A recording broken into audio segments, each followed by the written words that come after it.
Probing का मकसद होता है कि आप डॉक्टर से ऐसे क्वेश्चन करें जिससे उसकी नीड्स और वांट्स जो है वो एक्सप्लोर हो, ताकि आप अपनी प्रोडक्ट के बेनिफिट्स बेहतर तरीके से उसकी नीड्स और वांट्स के हिसाब से मैच कर सकें।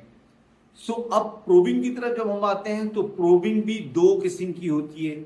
एक होती है ओपन एंडेड क्वेश्चन और एक होती है close ended question. Open ended questions वो क्वेश्चंस होते हैं जो आप जब डॉक्टर से पूछते हैं तो वो फिर आपको उसमें एक अनलिमिटेड टाइम के अंदर आपको जवाब देता है, इन डिटेल जो है वो आपको रेस्पॉन्स करता है। लेकिन सम टाइम ऐसा होता है कि या तो कस्टमर बहुत बिजी होता है, या कस्टमर नॉन कम्युनिकेटिव होता है, या कस्टमर लेस कम्युनिकेटिव होता है, या कस्टमर जो है बहुत ज्यादा ओवर टॉकेटिव होता है, जहां आपको ये पता होता है कि अगर मैंने इसको ओपन एंडेड क्वेश्चन किया तो मुझे अप्रोप्रिएट रेस्पॉन्स नहीं आएगा, या तो बहुत बड़ा रेस्पॉन्स आएगा और कॉल खत्म हो जाएगी, या रेस्पॉन्स जो है वो डॉक्टर देना पसंद नहीं करेगा और अवॉइड कर जाएगा।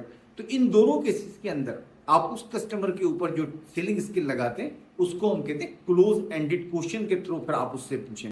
अब हम ओपन एंडेड क्वेश्चन के कुछ एग्जांपल्स लेते हैं जिससे हम डॉक्टर की नीड को एक्सप्लोर करेंगे। मिसाल के तौर के ऊपर आप एक हेमेटोनिक लेकर आए डॉक्टर के पास बेचने के लिए, तो अब आपके पास बहुत सारे तरीके हैं डॉक्टर्स को अप्रोच करने के कि आप उसको अप्रोच करके उसकी नीड्स एंड वांट्स को एक्सप्लोर कर सकें। मिसाल के तौर के ऊपर आप डॉक्टर से कहते हैं, डॉक्टर साहब today I would like to discuss one haematinic with you. Doctor क्या आप मुझे ये शेयर करना पसंद करेंगे कि आप वो कौन से 2 से 3 ऐसे फैक्टर हैं जो किसी अच्छे हेमेटोनिक में देखते हैं। अब लाजिम बात है इसके रिस्पॉन्स में डॉक्टर आपको जो भी जवाब देगा, आपने क्वेश्चन पूछने के बाद याद रखें उससे ज्यादा इंपॉर्टेंट है आपका एक्टिव लिसनिंग स्किल का यूज करना।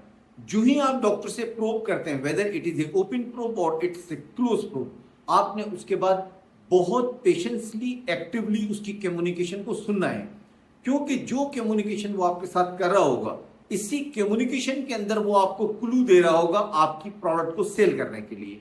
और उन क्लूज को आप जो है एक जगह पर अपने जहन में जमा करते रहे, क्योंकि ये क्लूज आपने आखिर में समराइज करना है उसके जवाब देने से पहले। तो अपनी एक्टिव स्किल को यूज करें।